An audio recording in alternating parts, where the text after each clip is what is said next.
Someone's going to go for 2 and get it at some point. It's 1:42 in the morning. Yeah, that's all right. Number 1. Shocker. Ironton. Man, give me the Trojans. There we go.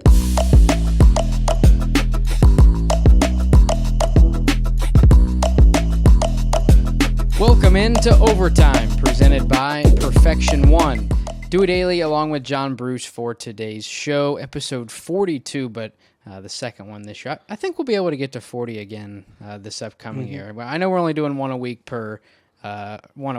in the fall, but I think if we actually do some in the spring, we should be able to make up for the lost time. Yeah, that'll help because we hit kind of not our wall, but kind of just the end of what we could do last year. Right. And then we realized, there's still a lot to talk about in the spring. So hopefully we can get to that again, with a little more leeway on, sponsorship and whatnot. Right. So, right. And then we'll go from there. Yep. Week 1 is now behind us. Looking ahead to week 2. Got some interesting matchups this week. We've had some really tight games that took place in week 1. Power rankings have adjusted a little bit. And, we're headed into week 2. We've also got some updates from other fall sports in Southern Ohio. So it should be a fun episode here. Yeah, so this weekend, your boys are not going to be in the time zone even, because you're not going to be in the time zone either. Nope. So this weekend we got Kenneth Hay and Carson Francis are going to be down at Jackson and Ironton for a football game on Friday, starting at 8 p.m. also. So it got pushed back because of the incoming heat that will be there. But because of us being gone this weekend, we won't be able to film until a little bit later next week. Mm-hmm. So we will have even more in-depth talk about soccer and volleyball. We will still go over some of it today, but we'll be able to get a little bit more in-depth as league play starts this week, especially in volleyball, and we'll be able to talk more about that on next week's episode. So we will talk about some of it as we had some really big performances, but also look for more of that next week as well. Yep, so we'll go ahead and just jump straight into the weekly headlines, some of these taking place early last week, but of course we only record once a week and it's every Monday, so anything that happens in a week past Monday has to wait until the next week's episode. But we'll start with Minford girls soccer. Lexi Conkel, now the all-time leading scorer in program history. Yeah, Conkel, just a dynamic scorer, and she's done it since she was a freshman. I believe we've got her up at 109 as she passed it on Tuesday against Valley. She had a really big game to start the year with 2 goals and a win over Lynchburg Clay, which we talked about a little bit last week, as that was a really good win for them. One thing really cool that Valley's got a girls program now. They've had girls that have played for them in the past, but they hadn't had enough for an entire team. So nice to see them get an entire team out. But for Minford, they are 2-0. They've outscored opponents 12-2 so far, or 12-1 so far. Conkel has 4 goals on the season with 1 assist. Like we mentioned, 109 on her career so far. She's just an outstanding goal scorer, really good athlete all the way across the board. But she's not the only one on that team. Ava Cronin is outstanding as well. She's got 2 goals, 2 assists so far this year. Marley Rhodes, Sadie Tiemann. You've got the Pendleton sisters. You got Maggie Reisner. It's a very good team overall. So they are one to watch. I originally was going to go down and watch them on Tuesday, but after seeing a score of that opponent, I don't know if I'm going to. I may go for the boys' game and just watch a little bit of the girls, but we will see how that goes. But Conkel's been outstanding overall, and I believe last year she dislocated her elbow during basketball, and I don't know if she missed any time at all, and just shows how tough and gritty of a player she is. And that's what you have to be an elite goal scorer, especially in the Southeast District, because teams are really good at slowing down one key player if they're kind of one-dimensional. And because she's obviously multi-dimensional scorer, it makes it a lot more difficult to slow her down. And then we had another player become the all-time leader in a career stat on the football field, and Blake Hoops, as the senior, snagged a pair of touchdown catches in their Week 1 win over Vinton County. Yeah, normally when a team gets down inside the 5, you're thinking they're going to load up and, just go power behind it. No, they went, each time they threw one, it was kind of like a fade to Blake, and he's not the tallest, but man, he's big and strong. And he went up and pulled down 2 short touchdown receptions in that game. He actually had a couple long receptions throughout the game, but he's got 21 career touchdown receptions now. Passes Maddox Fox, who was an outstanding receiver for Unioto. And he probably would have passed him a little bit later, but Maddox missed a couple games for COVID early, the COVID year. Right. Yeah, so you guys still played, 9 games? I don't know. Did all of them count? Yeah. Like even the Madison, I don't know if anybody caught a touchdown that game, but Cam Lonis for like 500 Yeah, yards. and so Blake Hoops just had an outstanding career, and like Coach Hoops said on the radio on the scoreboard show the other night that WKKJ does, they have a sophomore quarterback in Isaac Coy. He didn't start in the preseason even, and then he goes out and starts. His first possession, he throws a touchdown to Blake Hoops to tie the record. Then on the next possession, he hits Caden Cutright, who's been outstanding, for a 90-yard touchdown. So Coach Hoops brought up, when you have a sophomore, you got to rely on those older receivers. He's got 2 outstanding senior receivers in Blake Hoops and Caden Cutright, and that's going to make this Unioto team really difficult to defend because you've got the really quick Cutright, and then you've got the really powerful Hoops. So it makes it to where you've kind of got to pick your poison on who you're going to put your best guy on, because unless you're going to zone them, you've got to put your best on somebody, and either you got to deal with giving up some speed or power, one of the two. And both those guys are just outstanding receivers, and that's going to help Coy as he matures throughout. And they need it big time because we saw a really good Waverly team, and that's who they got, not this coming week, but the week after, coming up, as that'll be our game of the week in 2 weeks.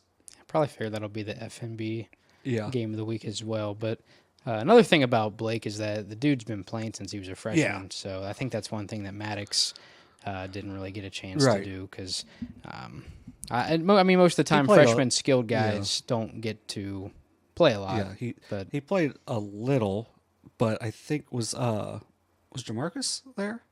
Carroll? Mm-hmm. Yeah, they weren't passing. They didn't need to. Even if he was coming off a knee injury.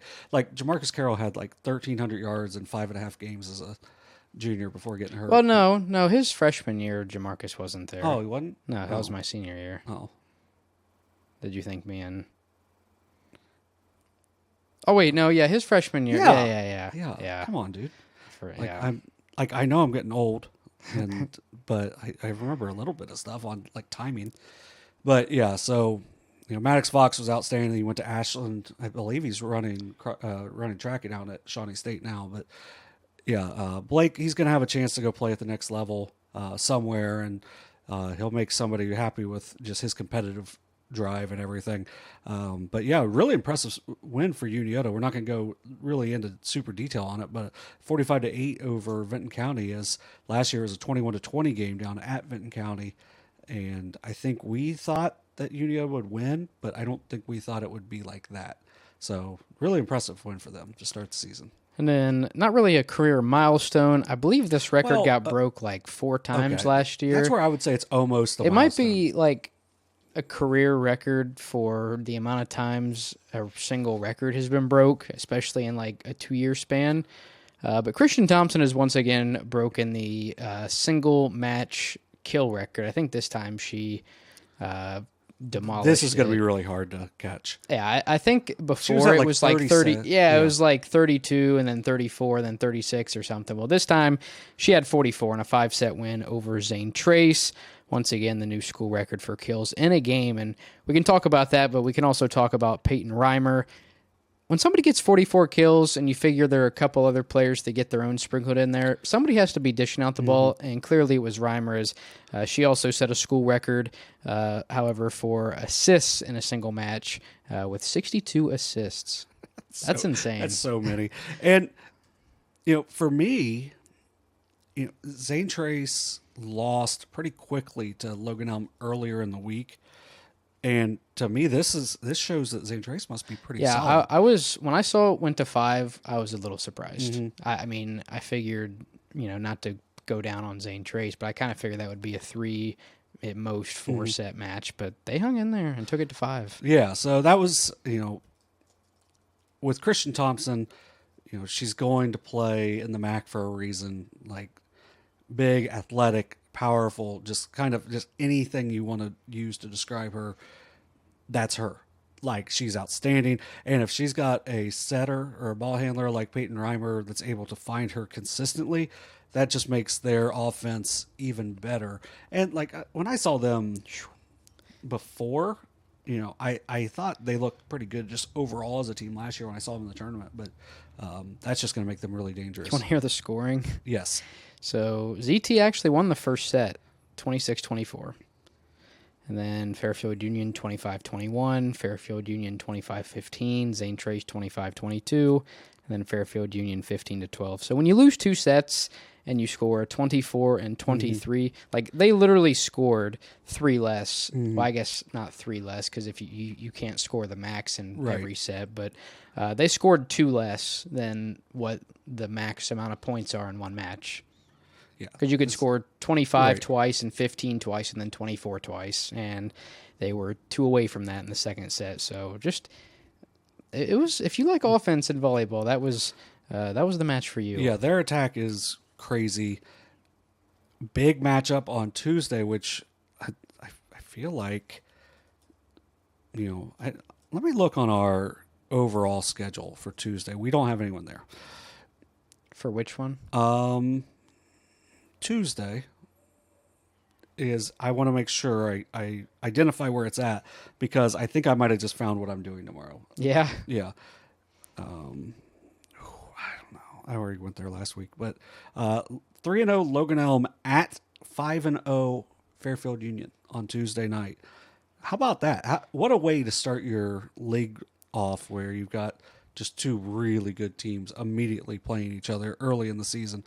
And so it's going to make things really interesting, and we'll kind of see where both teams stand. As when they both played Zane Trace, like I mentioned, Logan Elm beat them a little easier than Fairfield Union did. But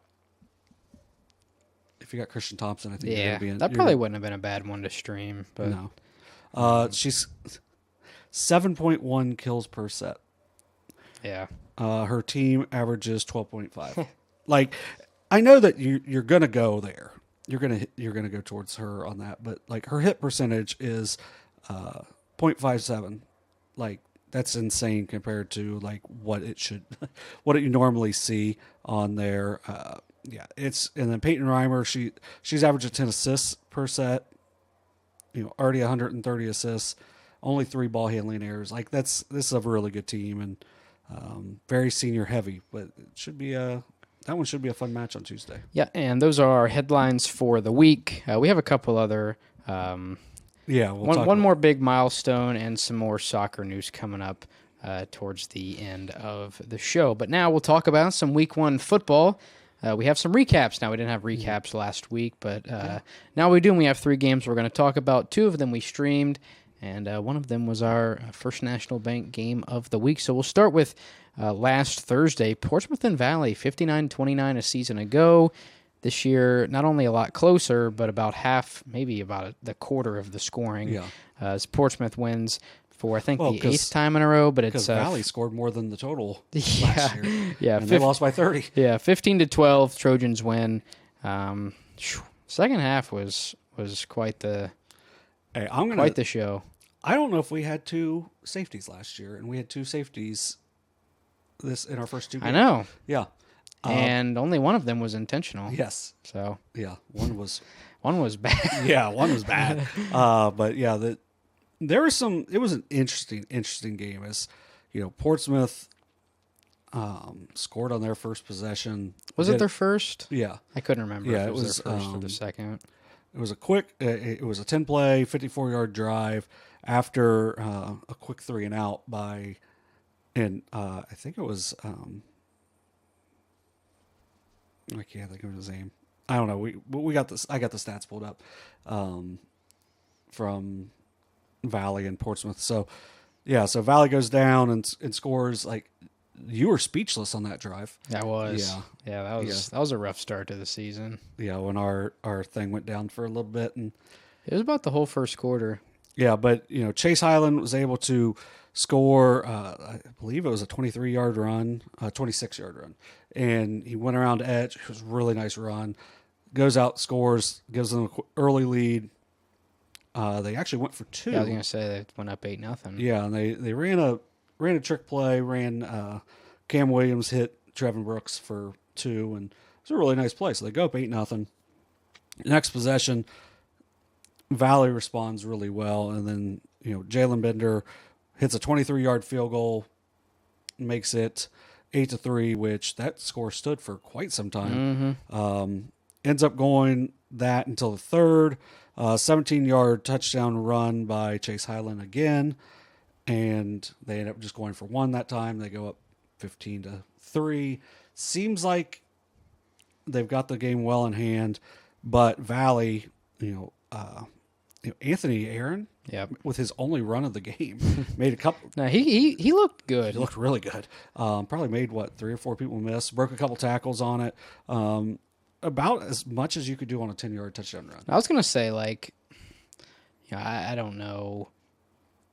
When you have a player, because McNeil's a junior, correct? I think Aaron's a junior too. So I don't know. I mean, you don't want to burn your guys out, and I feel like McNeil, when you get, I don't know how many carries he had, but he's definitely a guy that's probably looking to get upwards of 20 carries a week, and dudes are gonna get burnt out, and especially with the people that Valley are going to have to play.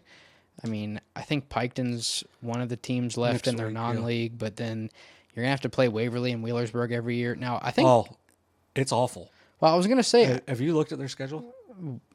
What? Like the order of the teams? The order of the teams is awful. So I don't know if they play Waverly in week 4 or Wheelersburg in week 4, but they play the other one in week 5. So the first half of their season is just brutal. They really... I don't think they'll start 0-5, but they could. And they could finish 5-5. Yeah, and that's something I was going to get into a little bit with Valley, is that I think Wattell looked pretty good throwing the football when he had to. I think Valley's best offense seemingly was when they had to hurry. But I don't know. I feel like if you, and like we said, Aaron looked good when and it was only one run, so it's kind of hard to take anything substantial from a 1 carry sample size. But, I mean, I feel like Portsmouth defense was when you take Waverly and Wheelersburg out of the SOC to league play, Portsmouth's defense is probably better than what you're going to see from Northwest, West, Oak Hill, Minford, those teams. And, I mean, if you look at McNeil as kind of your lead guy, why not instead of 20, it's 12-8 or something like that. And maybe you get McNeil on some screen passes, or if Aaron is better catching the ball and you think he's a little more elusive, put him out there and let him get a couple catches. I think he may have had a catch. He had 1 catch, So he only had 2 touches in the game, but he looked really good. McNeil had 16 carries. So if you that's not too bad. If you can even get it to 15-5, right, or like you said, 12-8, because McNeil and it's the first game throughout the year. I was going to say the only reason Aaron was in is because McNeil got banged up, because I think he plays on both sides, and I think Aaron maybe played a little bit of safety as well, but McNeil is in on every play. That was the best to me. I was really impressed with Valley's offense, or their line play. I thought I thought Barnett was really good up front. I thought they did a good job of slowing down Highland. He ended up with over, he had 127 yards, but he had to really, really work for all of it. And, it was because that line play, they're getting better as they get older.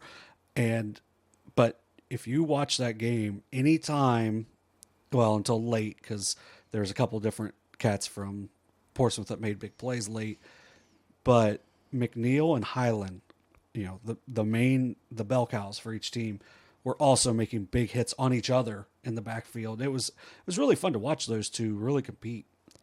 And Wattell's a junior, correct? He's a senior. Senior. Okay. Yeah. I was gonna make a hot take that I think Valley actually beats Portsmouth next year, but they still could. They've already with McNeil, and I know they had a young quarterback that Didn't look bad in warm-ups, but I mean, I think it was Cunningham was who they had. I don't know. We'll see. I mean, they're going to keep playing, right? And it's the last 2 years it's gotten really close when, the last 8 years it hasn't been as much, especially last year. But I think the last time Valley won it was like 35-0. So maybe they can kind of creep back towards that.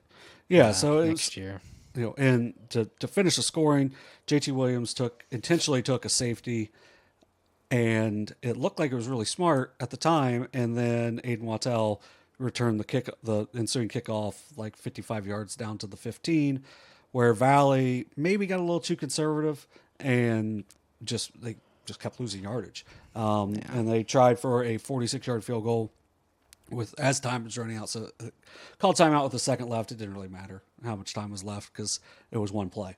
right? And kick was a little to the left, and Portsmouth goes to 1-0 for this. What was it, 8th straight year? Yeah, I believe the 8th year in a row since 2015, because obviously they didn't play in 2020.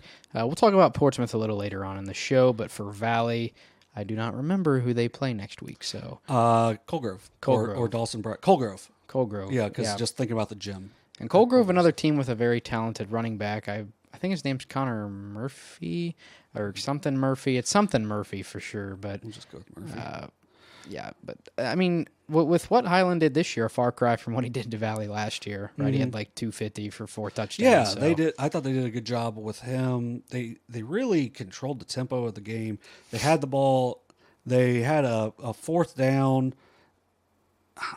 I gotta complain about this. I know I did it on the broadcast the other day, but like, what's the difference between a personal foul, face mask, and a personal foul roughing the kicker? Where's Eric Cox? Somebody call Eric Cox. We need to have like a segment on here where it's like explain it, breaking down the because like I feel like either all or no personal fouls should be automatic first downs. Either if they're not going to be automatic, then none of them should be. And not to take away the significance of roughing the punter, which is in the Waverly Miami Trace game, the roughing the punter was extremely violent. Yes. But like, why is roughing the punter more significant than just breaking somebody's neck on a face mask? So that's it. It was a 4th and 22, I think. Yeah. Or which game? The Portsmouth Valley. Yeah, it was 4th and 22, and we were like, oh wow, first.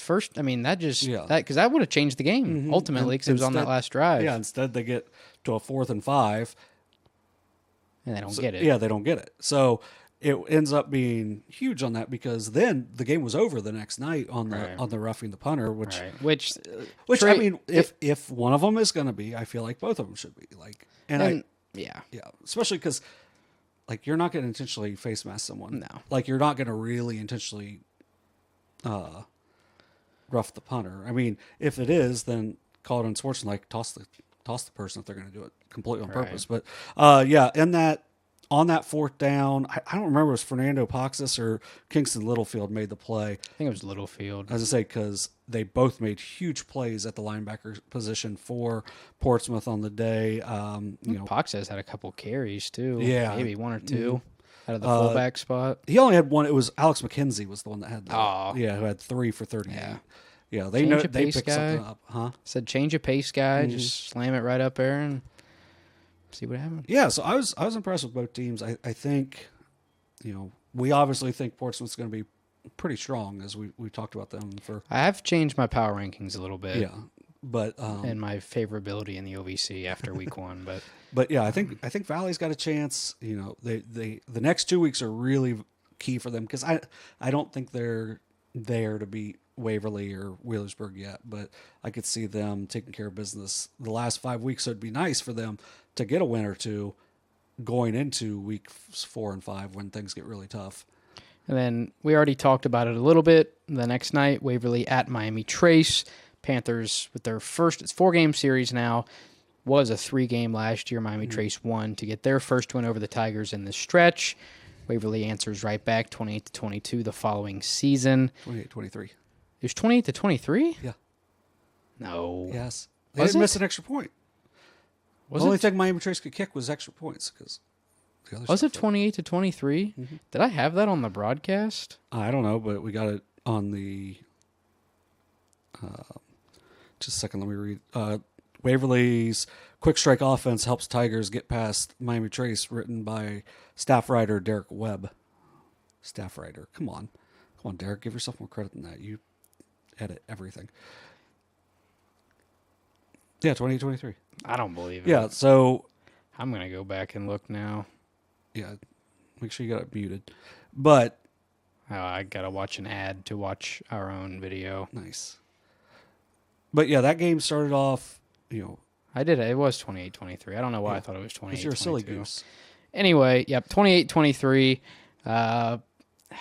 Waverly, I think it was wire to wire. Ultimately, I think it was tied at 7-7 at one point. Yeah, it was tied at 7-7 and 14-14. Yeah, but the second half was more or less all Tigers. And 28-23, 5-point spread, but it really wasn't that close. Yeah, your boy looks kind of smart because I was like, why don't they just kick the ball out of bounds instead of letting, Waverly get good field position, and then near the end of the half, after it's 14-14, Cody Swords takes it like 60 yards down to the 25. They score a couple plays later to go up 21-14 at the half, and then to start the second half, they tried to kick it over Swords. He makes a really nice play. It's you can see it on all of our socials. Yep. It was. I don't think it's on Facebook, though. It was. Was it? Yeah. I know the pass to Pollard was. I know. Maybe it's just the pass to Pollard was. I know it's on our TikTok that we do have, by the way, Yes. and SOSA Shorts on YouTube. YouTube, yeah. So both of them are on YouTube. Actually, both of them are on TikTok too. Both Yeah, of them. so- I sent them to Derek and said, "Here you go." And I don't really know what he did with all of those. Yeah. but- So yeah, it was a 21-14 game at the half. Cody Swords goes 79 yards untouched to the house, and goes up 28-14, and then that was pretty much it for Waverly It's offensively. not on Facebook. Yeah, of course not. So that was it for Waverly offensively. Miami Trace was able to get a little bit back into the game because of it was really a lot of punts in the game, and I can't think of for Miami Trace the quarterback / punt. Oh, Robinette. Robinette punted really well. He had 2 punts down inside the 4, and one of them ended up leading to, it was kind of a botched snap, and I don't know how Cody Swords stayed in the game after because he got drilled. Ended up being a safety, made it 20-16. Then with a 4th down late, the Miami Trace was able to score. Was it 5 yards out from Julian Baker? That dude's Yeah, that was one of, and I don't want to say, I would say through the air, I expected maybe a little more than, I think Miami Trace looked better when we saw them last year than they did this year. Now, I know you probably lose your biggest, and we said it last week, both figuratively and literally, your biggest target in Garrett Guest, but I felt like Cooper Enix was a pretty solid player. He had a really good game. They kind of, I don't know if they really completed anything downfield to him, but I think he maybe got targeted a couple times, but was there over the middle, was there on the sidelines. I think he was close to 100 yards He was receiving. A little over. So definitely. Because of that last drive. Right. Yeah. And obviously Asher LeBeau was a big part of that. Evan Colgrove, I think, had a rushing touchdown. So I think, especially in the FAC. Gage Stuckey had a couple nice Gage catches Stuckey too. as well. I think in the FAC, Miami Trace is going to be fine. Although I'll be honest with you, I don't know anything about Wilmington, but there is a little better than an outside chance they could potentially start 0-3. Because I think this was the game you kind of figured they had to win, and it's the only game out of their first 3 they won last year before they got, I believe they got routed by Wilmington last year. And then you got to go play Logan Elm, which I don't really know what to think of them. I think in my power rankings I have them above Miami Trace by, I think, a spot. But the Zane Trace game is tough for me to really grade because if you told me Zane Trace lost their quarterback on the first drive, and we'll talk about this game in a minute, I would have told you Logan Elm probably won by 3 scores, and they didn't. It was a little closer than what I would have thought, but I think Miami Trace will be fine. I would think it would be safe to mark them down. I would be worried if I think a perfect line for them is 6.5. If you want to take the because you got to figure they're probably not going to beat Jackson. I don't think anybody in the FAC is going to beat Jackson. Right. So it's pretty much, are they going to beat everybody else in the FAC? And I'd say yes. Are they going to win some of these next few games they play? So they've got last year I guess they do only play 5 league games. Yeah, they lost to Wilmington by 3. They got beat pretty bad by Logan Elm. Oh, was it the other way around? Yeah. Okay, I couldn't remember. Yeah, because I think that's when we were really impressed with Logan Elm last year, was that week 3, because it was kind of a toss-up after Miami Trace beat Waverly last year. They've got a really good line. Julian Baker's a stud. I think they've got some really nice pieces. They just got to figure out, especially when they get down in the red zone, I thought they kind of stalled out a little bit, but it doesn't get any easier when you're going to Wilmington, who went 8-3 last year. They started off with a win over Cincinnati Northwest, where they won 30-0 in week 1. So that's not going to be an easy one at all. But I think you're going to rely a lot on Julian Baker there as Robinette kind of finds his footing and gets a little more comfortable with the different new receivers, maybe, as opposed to not having like a Garrett Guess. Right. But, at Logan Elm's going to be tough. I do think that they can win the next 2 with Bethel Tate and Western Brown, but then you go into league play and, I think Hillsborough is one of those teams, I think. Mm-hmm. And they lost a big lead to Western Brown. And Western Brown won late in that one. So Hillsborough didn't win that game? Mm-mm. Man. Yeah, they were up the entire game, lost 42-39. Yeah, then McLean, kind of lost to Adena, didn't they? Yeah, who I didn't know their quarterback was at Hamilton Township until we were driving back the other night, and I said something about it, and Kenneth Hay was like, "Oh yeah, he's at Hamilton Township now." I'm like, "Oh," but yeah, it's for Miami Trace. They've got to figure some things out the next 2 weeks, as it doesn't get any easier. Right. But for Waverly, I thought Mason Kelly. Yeah. Big time steps forward from last year. I know his coach, Coach Crabtree, said, he thought he did a really good job of, squaring his shoulders and making the right reads and not always, like he didn't have a ton of time all the time. No, he was moving a lot. The only sack he took was kind of like, it looked like an intentional sack just to kind of run some clock and force Miami Trace to use their last time out. I think that, I thought he looked really good. He hit Mason Pollard for, was it 56-yard touchdown? He connected with Cody Swords multiple times. So that Lane Bear looked pretty good on the outside. Running the ball, they did not do very well, like at getting first downs, but they didn't fumble.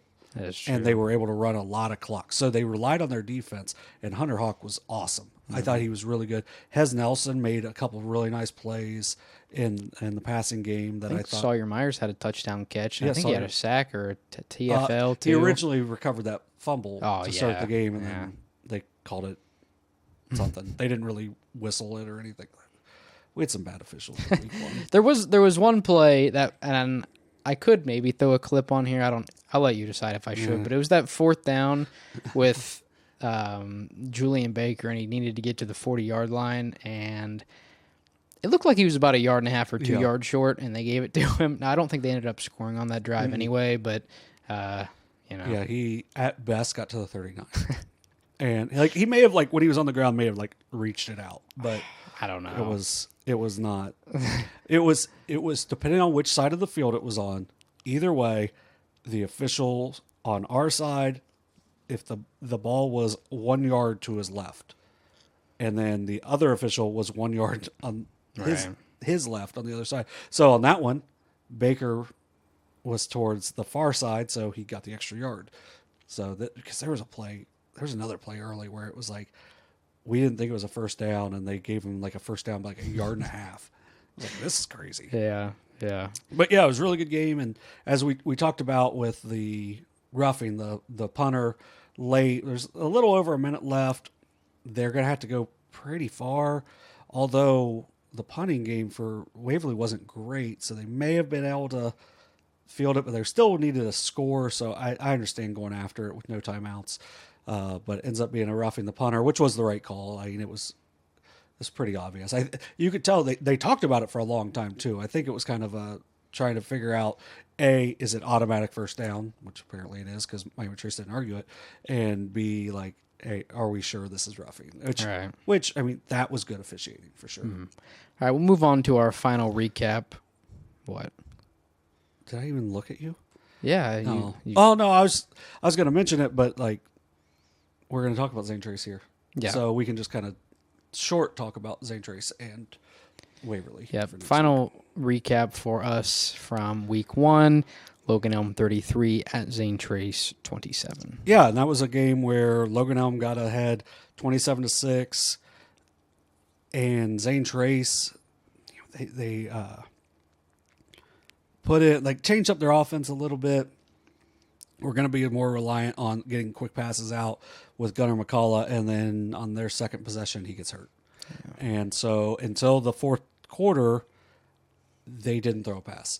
And they did a good job once they were behind and they had to throw. But, yeah, McCullough, hopefully he won't be back or won't be gone long. Hater. Yeah. Because, you know, he's a dynamic athlete. He had a shoulder issue last year, so, you know, it's tough to see anybody get hurt. So hopefully he'll be back soon for Zane Trace. But they were able to, you know, just line up and kind of go Wildcat like they did last year when both quarterbacks got hurt. Yeah, and man, Bryce Johnson, 154 yards rushing for the sophomore, 3 touchdowns. That's a dude. Yeah, he's a dude. Silas Stewart, another one that's a dude. He had 97 yards rushing. Aiden Dunn had 77 yards receiving it, and also had a pick 6. That was their only scoring before the fourth quarter. Grady Stewart came in for them, and I believe was 8 for 9 for like 88 yards on that their next to last drive. But for Logan Elm, 27-6, they were up. They ended up scoring. Aaron Walters, who we talked about, you know, does he have you know, he graduated a lot of guys. Right. Oh, insert the greatest athlete in their school right now. Yeah, Nehemiah Wall came out this year. He had 88 yards receiving and a touchdown. He scored their first touchdown, and then he had a big 50-yard reception late that set up their last touchdown that Michael Buck scored. He had 135 yards rushing and 2 scores. It's just you know, for Logan Elm, maybe the game was, you know, tighter than what they would have liked, especially when you get up 3 scores. But it was win's a win, especially on the road. Yeah, on the road, and those two have been pretty tightly contested games over the last few years, and usually the winner ends up having a really good year. So that's a couple years ago, ZT won at home and went on to win the gold ball, and obviously Logan Elm didn't win the league last year, but I think they were in it until the until the very end. And when you got Walters, you got Michael Buck, now Nehemiah Wall out, like they're going to be. Imagine if he was out last year. All those dudes they already had. Yeah, I mean, yeah, that dude, he's a dude for sure. But yeah, so Zane Trace cuts it to 6 with like 2 minutes left to go. They try an onside kick. Aiden Dunn was maybe 6 inches from getting his feet in bounds on the onside kick and ends up going out of bounds, and Logan Elm's able to run out the clock. So a really good win for them. They should win in week 2, you know, with Westfall in a Pickaway County matchup, and then, you know, Miami Trace in week 3, which would be a really good matchup to get. I'm excited for that one, specifically for our power rankings. Yes, and you know, you have Zane Trace, who, you know, in the preseason they did things one way. Kudos to them to be able to do that, to make the adjustment and run for 250 yards after, you know, they're, you know, more or less trying to get the ball out quickly and trying to get it to a bunch of different guys' hands. And Grady Stewart, who didn't play last year, comes in and did a really nice job for them, leading them down the field for a scoring drive. So they've got, you know, for them, it doesn't get any easier because they've got Waverly this week. So that's going to be a really tough game. But the positive for them is now you can kind of see it's probably going to be Bryce Johnson. Right, you got a week to you got a game plan around it. Yeah, I would, you know, it's going to be interesting to see what they do. Are they going to go with Bryce Johnson, or are they going to go with Stewart, even though he hadn't had a whole lot of reps, but he did a good job getting the ball out, getting it to their receivers. I mean, if you got like an Aiden Dunn, I mean, you almost have to just figure out, is your offense more efficient when you have, your tailback in Johnson being handed the ball or just direct snap, just wildcat. So that's pretty much what it is. And also from that game, Michael Bach, I don't know exactly what we're calling it, but the Kingston National Bank Player of the Game, Player of the Week, or whatever. He was Player of the Game in our Game of the Week, or whatever. So just figured I'd throw that out there.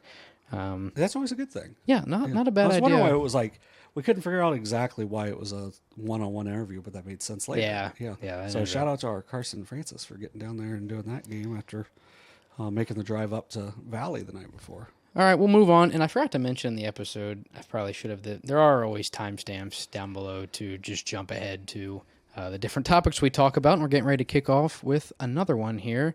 Power rankings, favorite segment every week for me anyway. Not a whole lot of change, even though we each had the exact same top three, and one of those teams lost, but no change for us in the top three. Yeah, that's kind of how impressive Ironton was in week one when they played each of our number three teams.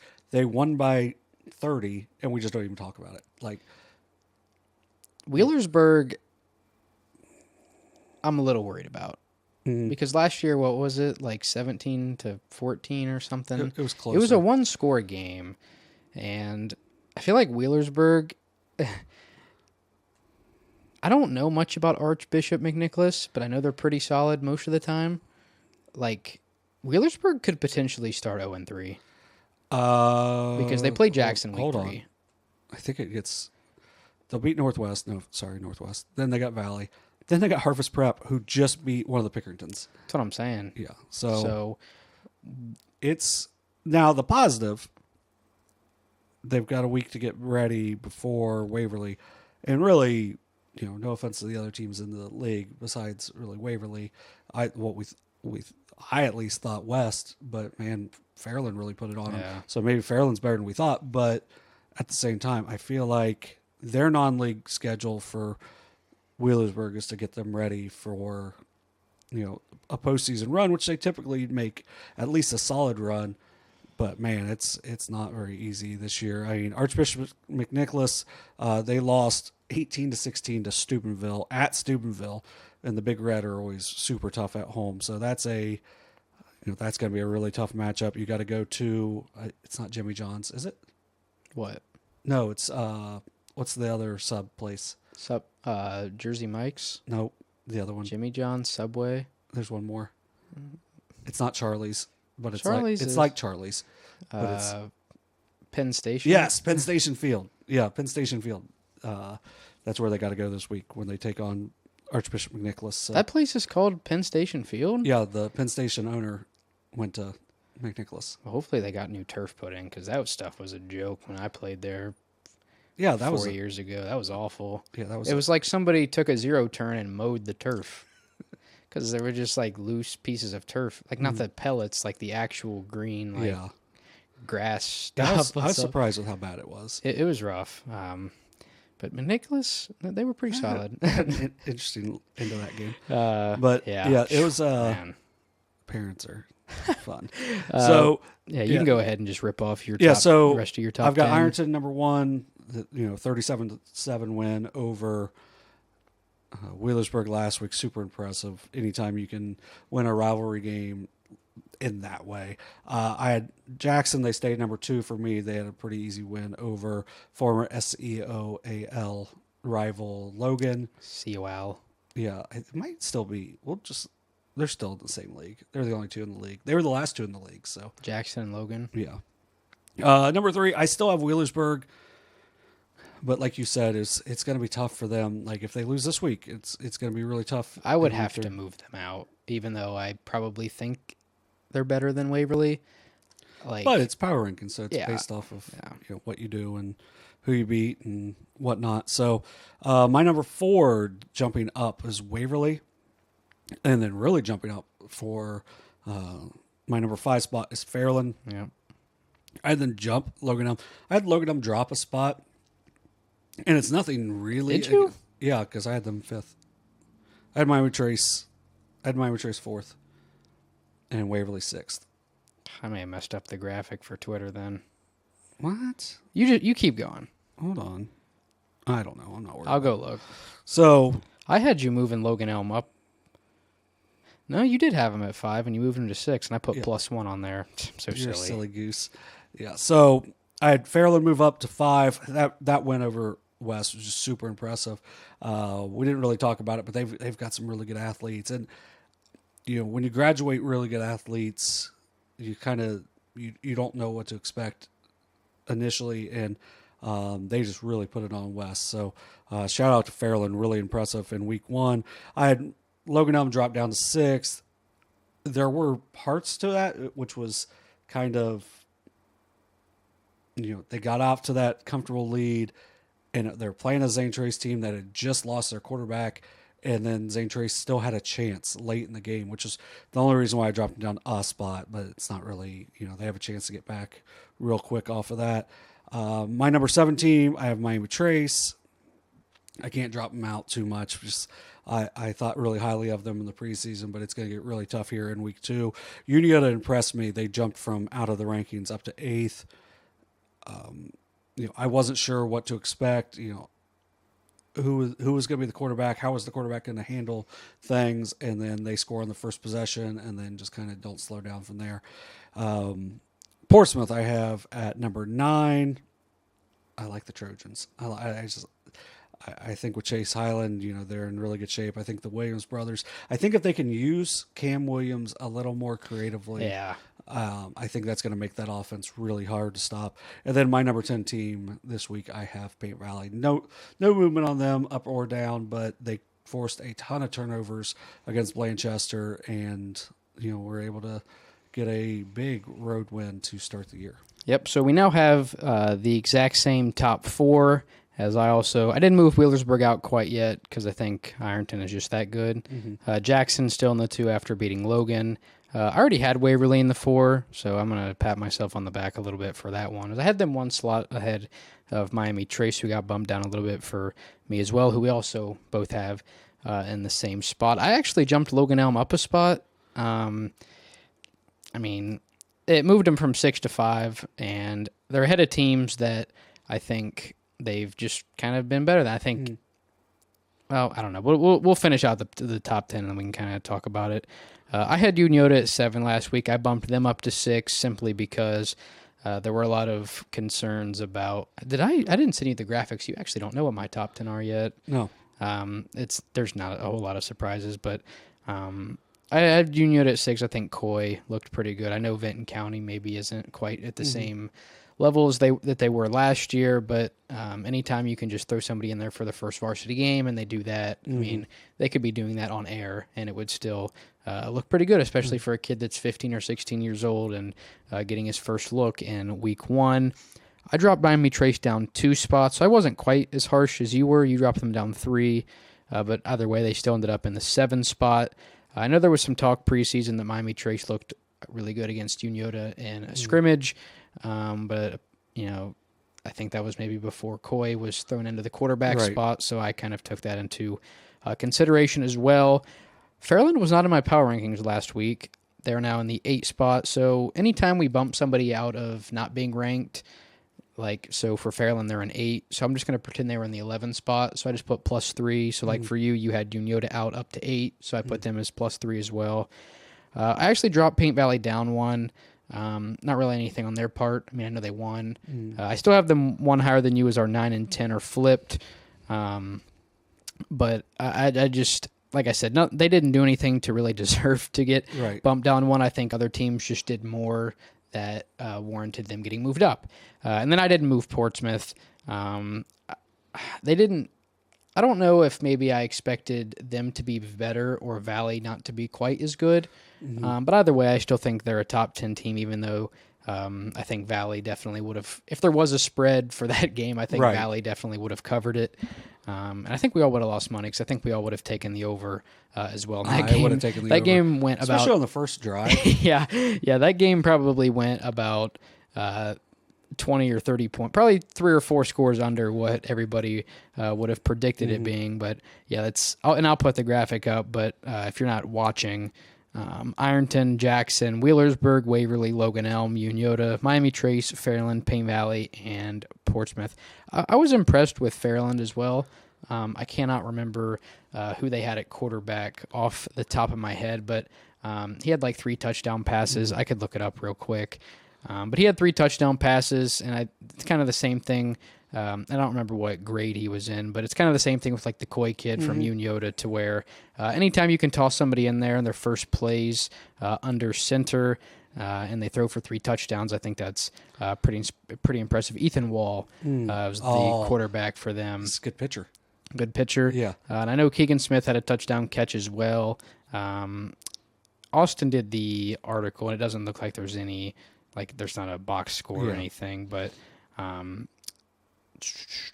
Jack Hayden, a guy that had 2 rushing touchdowns and a receiving touchdown, so he's obviously somebody we're going to look for as the season moves on. And I know I mentioned Cam Kitts. I don't see his name in the box score or anything like that, so I don't know if he's doing anything quite yet, but he was a name that you're a little familiar with from their team last year. I know he came back as well, so those are my top 10. I feel like, once again, we were pretty solid. And on the script, I have us to kind of talk about just some quick teams that are maybe just on the outside. And I really only had 3 names that came to mind, and that was Zane Trace, who obviously I had, I think, in my 8 or 9 spot.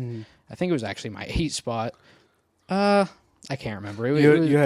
You had the bottom 3 were SVC. Well, I think Portsmouth was 10 because I didn't move them. So I think Zane Trace may have been 9. Okay. But I bumped them out. I think they're probably right on the outside. I think Piketon's another team you could probably talk about as being right on the outside as well.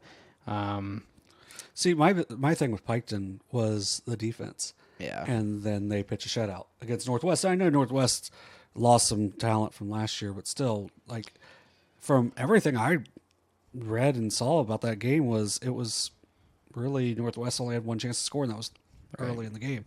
So, I was impressed with Piketon. I think Circleville potentially is another team that could be on the rise. We've talked about the Nungester kid a little bit, and he came in from Taze Valley, and I'm kind of excited to see that Logan Elm Circleville game coming up in week 4. I think that could be a good one and could potentially be the coming out party for this Circleville team, even though they just beat Warren on the road, who I think Warren probably the I wouldn't say heavy favorite, but definitely But on the road. Yeah, right, the favorite. Warren has a blue field too, don't they? Do they? I think so. I know they do. They have a gym. Their gym is blue. I think their football field is blue too. And then Hillsboro is just another team I kind of wanted to mention as being a fringe top 10 team that I wouldn't be surprised, especially if maybe Portsmouth or Payton Valley or any of those teams kind of towards the bottom of our power rankings right now lose it all. You could see any of those 4 teams I just mentioned. I don't know if you have any more to add, but well, I want to mention Zane Trace, because I mean, really, you lose your quarterback early, and then they still battled and still had a chance in that Logan Elm game, and still think Logan Elm was a good team. So, I think that's a pretty interesting performance by them. Piketon, as you mentioned, just throw in Notre Dame. Yeah, in the points game of the week. Yeah, that one was kind of crazy. But yeah, I think here in the next couple weeks we'll be able to see how good some of these teams are. How, like, for instance, Chesapeake was able to score a lot of points against Sims Valley, and kind of see how they are. With facing Minford coming up this week, it's just we're going to find out more and more as we progress throughout the preseason before we get into league play, and that's one of my favorite parts of the show is getting to learn more about these teams as well. I'd venture to say the winner of the SOC 1 most likely goes 10-0, at least 9-1, I would say, and I wouldn't. Between Notre Dame, I think I had Notre Dame in my top 10. We didn't really do power rankings, but we thought about it, and I would have had Notre Dame at 10 to begin the year. No, we did power rankings. Yeah. We just didn't do graphics and everything. Yeah. But it wouldn't surprise me to see Eastern, who has our FNB game of the week against Huntington coming up this week after, was it a double OT win over Miller or something like that? And then Notre Dame, obviously the other powerhouse as of late in the SOC 1. In that league, I feel like we've seen a lot of teams. I think Green just had a pretty good season a couple of years back. And they got a new coach, and they really put it on Federal Hawking. So I think it gets a little tougher because I think they have the points, the non-defensive playing Fairfield Christian this week. I think they've got them this week coming up. So Yeah. So those are just some of the teams that we might see coming up in the top 10 as we creep towards the halfway point in the season. About time we preview some. Actually, this is where I wanted to do that. Do you want to do the secret segment first? Or yeah, do you let's do the secret segment Okay. it's Grocery Christian is who Green's got. Okay. But So this one might take a minute. It shouldn't take too long. I'm going to... I was told not to prep for this. So. Yeah, you don't need to because you really can't prep. It's kind of like, I don't know what it's like, but you can't prep for it. So... Good description. Yeah, I'm going to open a new doc here because I don't want you to... I'm going to have to kind of mark down what you say. So we're going to blind rank stadiums. Okay. And I'm going to read them off to you. And there's not really any order. I don't know if you saw it How or many not. are there? 10. Okay. And I'm going to keep track as well because I might put a graphic up. But I don't know if you saw, but I put a thing on SEO High Preps the other day asking people, like, what are, other than, like, Ironton Jackson and Wheelersburg, what are, like, some top stadiums? And I already had some in mind, but there were a couple others that people answered with that I got some ideas from, and I looked them up and saw pictures. And I picked up, I wouldn't necessarily say these are my top 10, but I just think they're 10 good ones. So don't feel upset if maybe your team stadium isn't on here. That I'm not saying they're not. It's not a good stadium. I picked 10 that I felt would be ranked well. Okay. So I'm not going to obviously give them to you in any particular order, and it's a blind ranking, obviously. So you could end up putting the best one at 10 or whatever. So we'll start off with one we were just at this past weekend. Oh boy. And, Lucasville Valley. oh, okay. So hold on. Let me get my list of 10 up real quick. Okay. So we'll start with Lucasville Valley. Blind rankings. So you don't know what's coming next. Okay. So But 1 to 10. Yeah, and you can figure some of the names. Now, okay, are these all being named by other, like, are these off of what people picked also? What do you mean? Like, could there just be, like, an atrocious one that's going to be... No, these are all like respectable, like very solid football. So there isn't like some mud pit with 5 seats, you know. So these are all very solid stadiums. It's like like the one you have at 10 is like a top 10 stadium. Okay. So whatever you have ranked last is like the worst of the best, if that makes sense. So, you want me to give a description, or I like Valley. I do too. I did not like the press box. I did not feel particularly safe. There was just so many people up there. Yeah. It's the first game. There was at least 5 or 6 other people that were also either streaming or filming in some way. So there's so many people up there. It is a little suspect when you get on top of the press box, and one of the first things you're told is, hey, don't stand on the back of it because it overhangs, and if the floor gives, you're going to fall about 100 feet. So, but other than that, a very nice place. So it's a little older compared to what some of the newer ones are, but to me, it was one of the first that had turf. I like the massive amount of parking. I think they do a good job of like being able to see the new highway and the overpass or the bypass and whatnot. I'm going to say, I'm just going to be safe 5. 5? No, that's a good option. I like that. Okay. Okay. Now we'll go Ed Miller. I love the pirate ship. See, I've never been there. I know you have. That's why I wanted to. I'm not going to do this. This is just for you. Yeah. I know you've been all these places. I like the pirate ship. It's very small. Like, I love that there's no track. Because then it just feels like you're on top of things. I'm going to say 3. 3? Okay. 3. Mark that. I can't wait to look terrible. No, and like I said, I've never been there, but if they have a pirate ship, that seems like it'd be it's pretty yeah. sweet.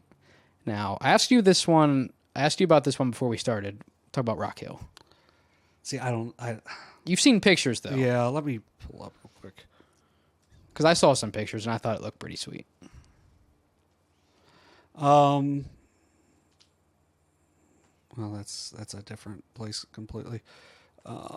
High football stadiums. Ooh, yeah, I like that. The bleachers. Yeah. It looks like it'd be terrible for us to have to. Very, very tall press Yeah, box. very tall. And this was also one of the more popular answers on SU However. I shouldn't say popular, but it was one of the answers. Hill, that's a beautiful field. I like the turf. I mean, it has a track, but the track looks good. Just because I don't feel. I'm gonna go 4. 4? Yeah. 4. Okay. All right. Okay. I'm gonna have to start marking these off as we go because I don't want to say the same one twice. Give me a second here. Well, then you're gonna get the same one, number 4. I know. Trojan Coliseum. I shouldn't have put everything in the middle.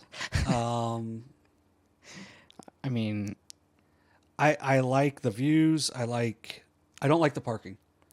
Yeah. I think the parking's... and all things are considered here. Yeah. They're really nice.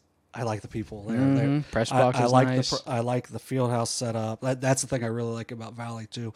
I'm going to say, just to give myself a little room, I'm going to say 7. 7? Okay. Even though I like it. And it's a good name. I like any stadium that has an actual entrance. Yes. And not just like a fence with a gate. Yeah. The Rock. I knew you were going to say The Rock. I love The Rock. I do too. The Rock is sweet. But I'm going to say 8. 8? Okay. Yeah, Couple because Portsmouth I schools. feel like besides The Rock itself, I don't think it has too much that... It's one of those with an actual like stadium-like entrance. Yeah. Very cool. So that's the thing I really like, but I feel like there's not a ton that like differentiates itself from others. Tanks Memorial. Ironton. Jeez. 1, 2, 6, 9, and 10. 2. 2. I the Are you setup. banking on 1 at being a 1 here? The setup is just so cool. The setup. I love the overhang. See, I've never been there. Yeah, it's just it's pretty cool. Spartan Municipal. 1, 6, 9, and 10. Have you been there recently? Because I just went last year, and I will say from a broadcaster's point of view, wasn't one of my favorite, but outside of that, it was very nice. I'm gonna say 9. 9. But with a caveat.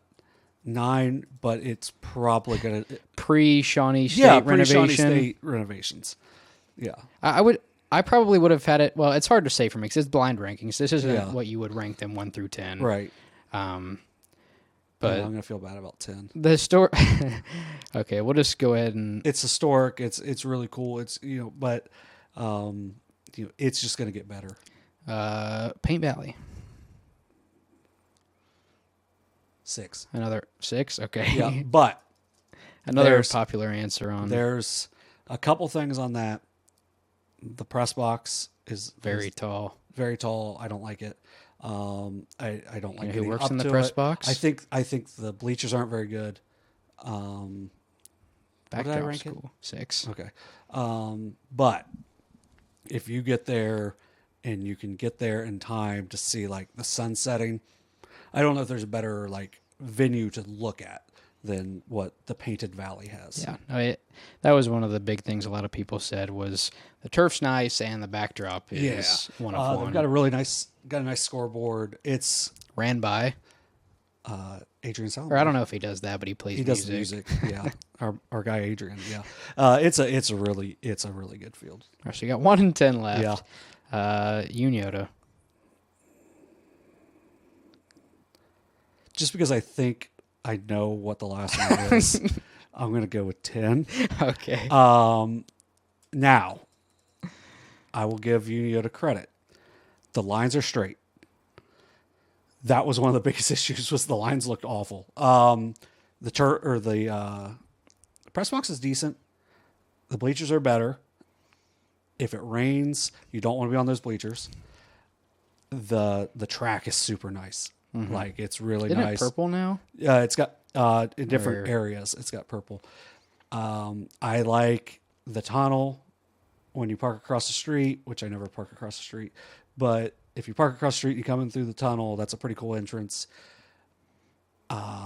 It's got the prisons. That's Lemon Valley. Yeah, Lemon Valley.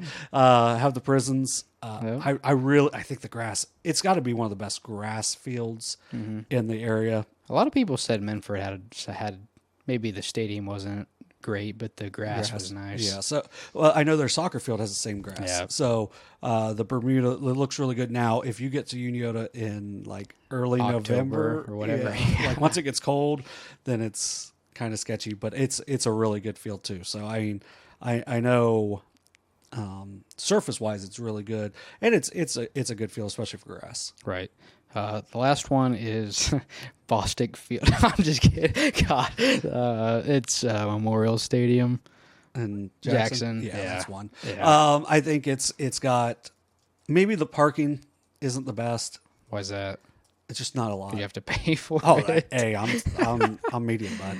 Media doesn't have to pay. That is true. Yeah. So, but yeah, it does cost a lot to upkeep a literal like D3 college stadium. Yeah, it's beautiful. It's got a great press box. It's got good views. It's on top of a hill too, so it's really cool. Yeah, it's a high quality stadium. So we have Jackson, Ironton, Wheelersburg, Rock Hill, Valley, Paint Valley, Portsmouth, Portsmouth West, Notre Dame, and Unioto. okay, I'd probably bump Unioto up a couple if it was normal, but that's the fun of the blind. Yeah, that's the rankings. fun of it. You don't know It's, what's you know, coming next. Maybe we could do some of these. Like one could have been.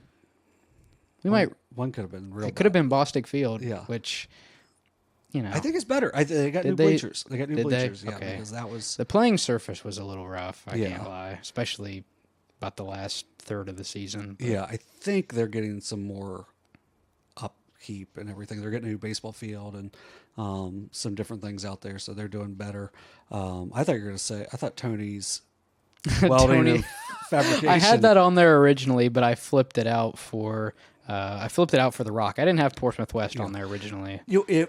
If Miami Trace had some sort of entrance besides the fencing, like you said, like I think that would have They had a really because nice it's a really place. nice and there field. were some places, like I said before we started, there were some really solid facilities on there. Like I think Chillicothe has a really nice setup. Zane Trace's is well put together. Did I say Chillicothe before Zane Trace? Yeah. Yeah.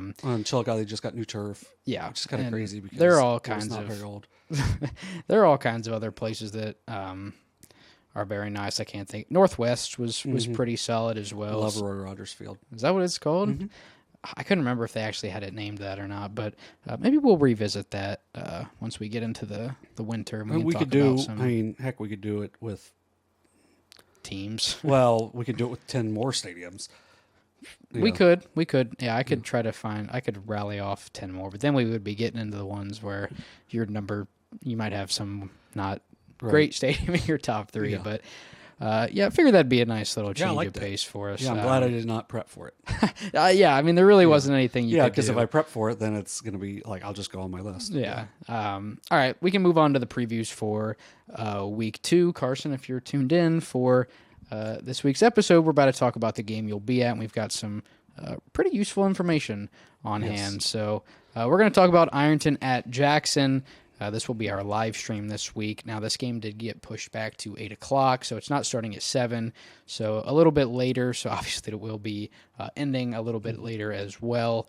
35-14 last season in favor of the Ironmen. Now, that was at the Tank a season ago, so you just go from one top 3 stadium to another top 3 stadium.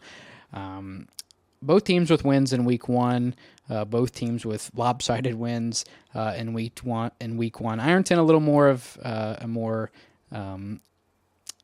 strength of schedule helping win as Jackson beat Logan 42-7 in Ironton, as we mentioned in the recaps, 37-7 over Wheelersburg. One thing with Logan, they're going to struggle to get wins, but Another very good stadium. It's beautiful. I probably could have had that on there, but they just went to the OCC. They're going to struggle, at least initially, but eventually they're going to be better, and that's going to make that week 1 game even better once Logan kind of gets their feet kind of settled under them. So in the win over Wheelersburg in week 1, We kind of talked. Well, man, I can't remember. I think Caden Edwards is the sophomore quarterback. He actually had a punt return for a touchdown. I believe that's what I read in the article that Tyler Harris put out. But Braden Schreck, and we've never actually seen these guys, or I haven't, play football. We saw them play basketball down at the Convo last year, and down at Jackson. Yeah, I was going to say down at Jackson against Chesapeake in the sectional round. But Braden Schreck, 14 of 22 for $183 and 2 touchdowns. Sean Terry, half of those completion, 7 catches, well over half the yards, 123, 2 receiving touchdowns. Terry also had a rushing touchdown. Zane Williams also with a rushing touchdown as well. So, pretty solid offensive performance for the Ironmen on the road in week 1. Yeah, if they can get things going and consistently putting up points, that's going to make them really scary. I saw a TikTok, not ours, where someone was going through the schools, like ranking schools by division, and they had Ironton as their preseason number 1 team. So it wouldn't surprise me. And that was across the state. That they also had Wheelersburg at number 6. So I kind of wanted to check back and see what they had after the 37-7. Did you see the Sean Terry run, the touchdown run? I don't know if I can put it on there. Wheelersburg's like Pirate TV, whatever, Berg TV. Their broadcast had it, and I saw it on Twitter. I don't know if I could like legally put that on our podcast or not, but if you didn't see it, go find it. Yeah, it's probably on Twitter somewhere. I don't know if Berg TV. I'm sure like Ironton's probably one of those schools that has a Barstool account, so maybe just go on Twitter and type in like Ironton Barstool or something, and you might be able to find it on there. But the rushing touchdown was ridiculous. It's I don't even know what I could compare it to, but it looked like one of the plays where you're just like lateraling it around. Like he completely flipped the field. It was a designed run to the left, I believe. Could have been like a Devin Hester punt return. Yeah, that would probably be something to compare it to, but it was a pretty accurate display of his athleticism compared to the rest of the people on their schedule. I mean, it was ridiculous, but I mean, we've seen what he can do on the basketball floor, and obviously he's going to Missouri for a reason. So, but it doesn't make a play like that any less crazy and any less surprising when a high school athlete does something like that. Yeah, he's a dude. And then Jackson, like we mentioned, 42-7. I think it's Chieftain Stadium is what they call it. Down at Logan, very nice facility. Probably could have been in the blind rankings, but if we do 10 more, that'll probably be in there, and you'll probably just save your number 1 slot, hoping it is. But in that game, Bodie Wolford, now I believe a junior for Bodie Wolford, 16 of 21, 308 yards, 3 touchdowns, a rushing touchdown as well. Cade Wolford graduated. Doesn't really matter. It does matter, but Nolan Johnson just slides right in. 22 totes for $137, 2 rushing touchdowns for Johnson. And through the air, Ryan Simons, 8 catches, 160 yards and a touchdown. Tucker Williams also had 4 grabs for 81 yards. And Charlie Woodard and Gavin Jones both had a receiving touchdown as well. Like these are guys that we would all talk about in baseball too. Like I didn't even realize Gavin Jones was back. Like I think he had a catch for 12 yards, and it was for 6. So, and like Simons, like you could tell. I know we've talked about it before, but you could tell how much those guys hit the weight room because of how much they all grew from their like freshman to sophomore years in basketball, and then it's just great athlete after great athlete, and a lot of those guys are going to be back next year as well, like with Woodard and Simons and Wolford. For sure. So, yeah, that's should be a ton of athletes on the field. I think Jackson probably has a little more up front than Wheelersburg size-wise, so they may be able to slow down Ironton a little bit, but, I mean, it was a 3-score game last year. I think it's going to be a really good game. It's going to be fun for Kenneth and Carson to call, for sure, and I know I'm going to be in John Glenn. Actually, I might be in the air by that time. I was kind of hoping that it would start at 7, but since it's going to be 8, heading out to San Francisco. Where are you going to be? Minnesota. Yeah. Very vastly different places. But yes. Either way, probably without a doubt the game in our area, but don't get mad about it. But our one of the presidential candidates and the vice presidential candidates are from those 2 places, San Francisco and let's go. Yeah. So we knew what we were we're doing. not saying anything political. That's literally just a fact. So don't comment. please. But yeah, without a doubt, the game of the week, and we'll have it live, 8 p.m. start time on SOSA Ohio on YouTube, or just Southern Ohio Sports Authority. You can also find the link to that. It'll be posted on Facebook or whatever. But if you don't want to go through all of that, the stream link it's already uploaded on our website. And I think it's the link, like the actual stream is already on YouTube. It just obviously won't start until game time. Should be a fun time. Yeah. We'll go ahead and talk a little bit about our next game. There's not a whole lot to talk about, though, because there's not a whole lot out there about Portsmouth West. Right. I'm pretty sure Mason Parker is back. He should be. But when you read our article with the Fairland game, they didn't do anything. Well, and they had zero. They didn't score. But usually there's at least mention of a player. There were 0 name drops for Portsmouth West in that article, so not a whole lot to go off of them. I'm assuming Parker is back. I wouldn't. Parker's back and a lot of the lines back. So they have a lot on the ground, which, I mean, Makes Portsmouth up one-dimensional, though. Yeah. I'll tell you what. If you want to take the over on game time, this is probably the game. Portsmouth West at Portsmouth. I don't figure there will be a lot of clock stoppage. Especially, I mean, West didn't throw it a lot last year. Presumably, they're not going to throw it very much this game either. Right. But they lose very lopsided to Fairland in week 1. Portsmouth just sneaks by against Valley in week 1 as well. I mean, it's a crosstown rivalry, right? And it's a chance for Portsmouth to maybe solidify themselves as a contender in the OVC and maybe a top 10 team in our area, whereas it's a chance for Portsmouth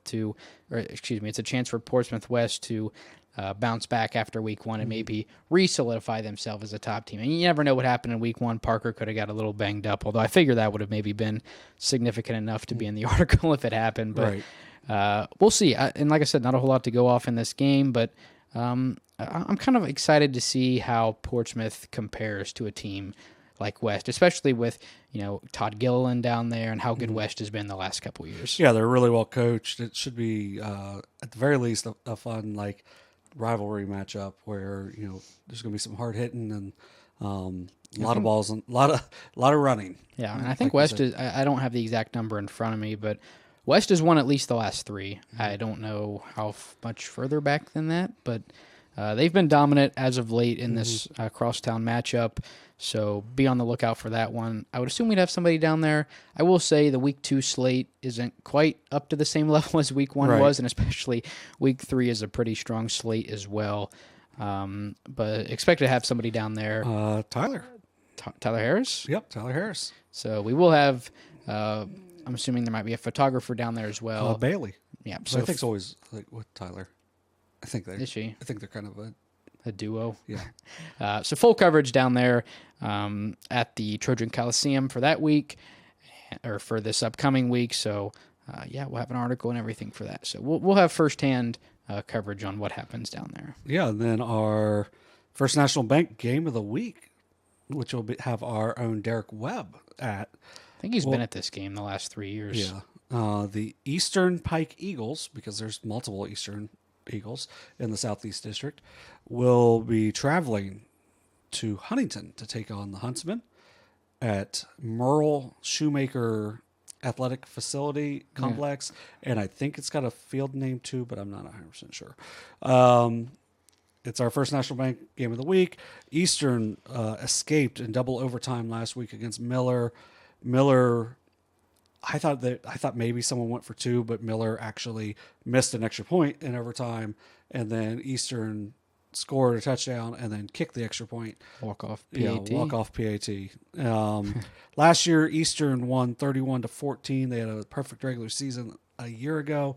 This has actually been a pretty competitive game. Huntington's coming off a 1-9 season last year, but they won week 1. They won 28-14 at East Clinton. Frankie Hirsch, 13-17, 125 yards and 2 scores. And then Isaac Taylor had 97 yards of total offense. Pretty balanced between rushing and receiving. And he also had 2 scores for them. They forced a bunch of turnovers in that game.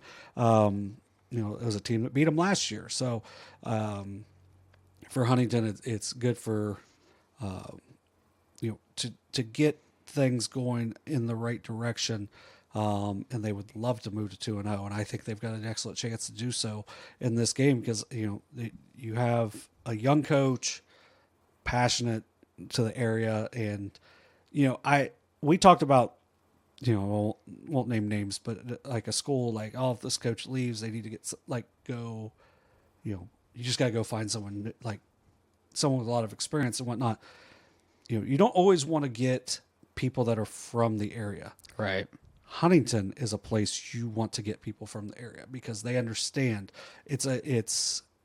they call themselves the township for a reason because they're so proud of where they're from and, their way of life and everything. And Coach Beeler understands that. And that's why there's so much excitement. They've gotten higher numbers. They had really good summer participation, and it started off with a 1-0 start. So I was going to say in a playoff appearance a couple of years ago. So seems like every few classes, they have a very good. They had the older McCloskey a couple of years in front of the younger one, which was I think his senior year. It was the year they made the playoffs. So yeah, Elijah was, or maybe it was the year after. But either way, I mean, at one point they had a player who I know he ended up being a starting quarterback in college, but I don't even know how many games they won. They didn't win very many, but you were not excited to play them because they had such a good, and Elijah McCloskey, who's now coaching at Southeastern. I know he teaches over there as well. So, Huntington 1-0 start, really excited for them.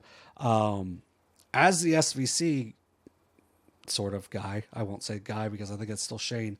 I think Shane still gets that, but the SVC went 7-1 in week 1. Last year, they won 11 total games in the first 3 weeks.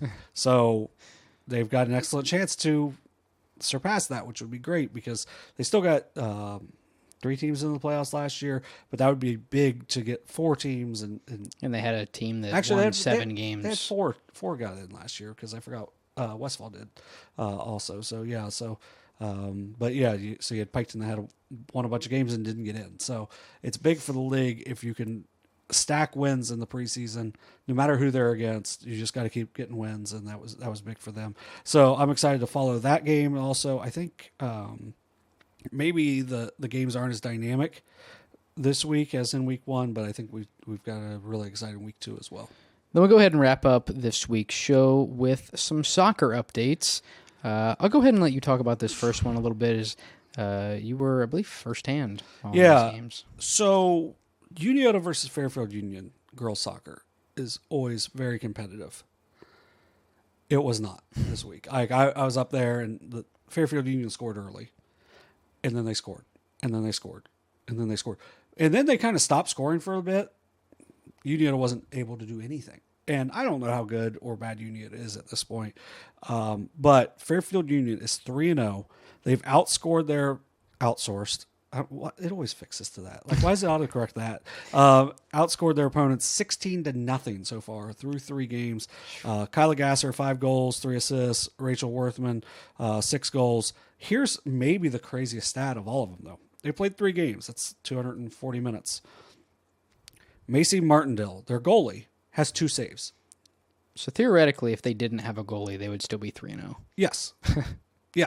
And now maybe both those saves were in the Lancaster game that they won 2-0. But, so she did not, I don't know, I think she touched it once against Unioto. And Unioto's a good program. And it was just, I was so impressed with Fairfield Union. Gasser's only a sophomore.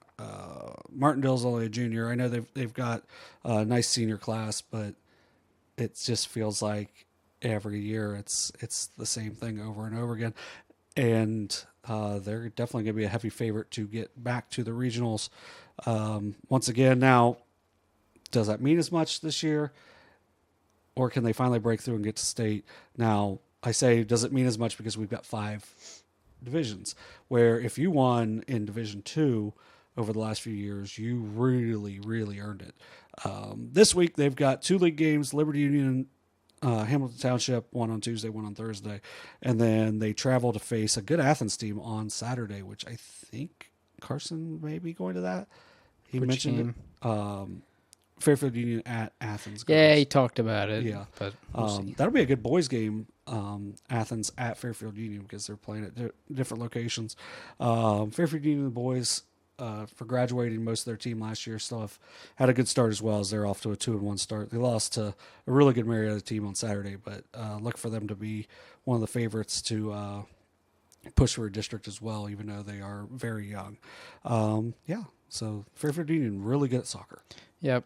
Yeah, they've had a lot of success in both programs the last handful of years. I think boys and girls won districts last year, and then girls won districts the year before. So yeah, and the boys went to the regional final last year. Yeah, because Reading got robbed. He did, and he showed out in the regionals. So his brother scored against Unioto. Did he? What grade is he in? Junior. Yeah. Player we talked about a little bit last year in our limited OVC soccer coverage, is it's not the most. We don't get a lot of information. Yeah, it wasn't. But we did get this. Jasmyn Jones of the South Point Pointers girls soccer program, now the all-time leader in goals scored in said program. Yeah, it's a good program too. Like, they don't have a whole lot of tournament success, but they've been a winning program for a long time. She's now at 83 career goals. We had some kind of, if it was the 78th goal or 79th that she broke it on. Well, yeah, I think the previous record was 78, but she's now at 83. And counting. So it doesn't really matter. So outstanding player for South Point. Interested to see how that league goes this year, as they are, Rock Hills ran it for the last few years. Are they able to get over that hill, I guess? So that red hill. But yeah, Jasmyn Jones, outstanding player, great goal scorer for the Pointers. Hold on. Way down. Hold on. Is it gonna? No, because I'll knock over some stuff. There's a pointer dog right behind here. There is. Oh yeah, you were pointing down here. At the point. I was going to point to the McGillicuddy Kennel Studio thing. Are those pointers technically? Yeah. Yeah, I thought so. Yeah. See, look. Big time pointers. Your boy is smart. They're out back barking, and there's a little puppy out there, isn't there? There's a few of them. Yeah, I saw one. I waved to it when I got here. But yeah, so Jasmyn Jones, outstanding player for the Pointers. Excited to follow her as she makes a run to 100 goals, which is a big milestone for any player. If you can be your school's all-time leading scorer is one thing, but to get over 100 too is really impressive. I'll go ahead and let you wrap it up with this last one. Yeah. I wish that they would have played at South Webster this day. Like, if they would have played, South Webster and Wheelersburg would have played on Thursday and they played at South Webster, it would have been early and I would have been able to go to that and the football game. But we were at the football game Thursday. So we just got some information. We have lots of pictures from the contest. If you go to our Smug Mug page, I think we still use Smug Mug. But either way, on our page, Wheelersburg beat South Webster in a rematch of the regional game from last year that South Webster won in overtime. Wheelersburg won 2-1. I will tell you something right now. I think on our page, on our document, I think right now I might go right in that I'm going to be at South Webster on September 17th. Like, because I know Derek will probably try to take it. But I'm going to that game. He was like, no, I'm just going to take it right now, because that rematch is going to be a must-watch between Wheelersburg and South Webster. Wheelersburg out to a 3-0 start. Really impressive start. So just kind of want to give them a shout-out as well. But next week we'll talk way more on soccer and volleyball. We'll get more into it as we get deeper into the season. Yep, and obviously next week's episode will probably be coming out a little later. Maybe. Yeah. What day are you getting back? I get back Wednesday or Tuesday night. So. Okay, so we'll probably film Wednesday. Honestly, we could probably film early Wednesday, and I might be able to pump it out like Wednesday night, because I'm gonna be tired. Yeah, we'll see. I don't know. We seriously might just take the week off. I'm gonna be very jet lagged. We'll do something. We'll put something together. Might be a short. Something. I don't know. We'll see. But either way, it'll be either coming out late Wednesday or maybe Thursday morning or Friday morning. It's hard to tell, but we'll get something out there. I know that this is going to be a day behind, but happy Danny Jansen Day. Yep, if you can do something that has never happened in the 150-year history of Major League Baseball. Say there aren't too many things left. Yeah. Other than hitting like 3 grand slams in an inning. Yeah. But Danny Jansen happened a couple times. Caught his own his own AB. at bat. Yeah, his own at bat. He just went all out. Not only did he play in the same game, he legit caught his own at bat. Yeah. I think they had some scoring things wrong on that. But also, another Major League Baseball thing, no one's going to understand this. For the Pirates tonight, Brady Fiegel pitched.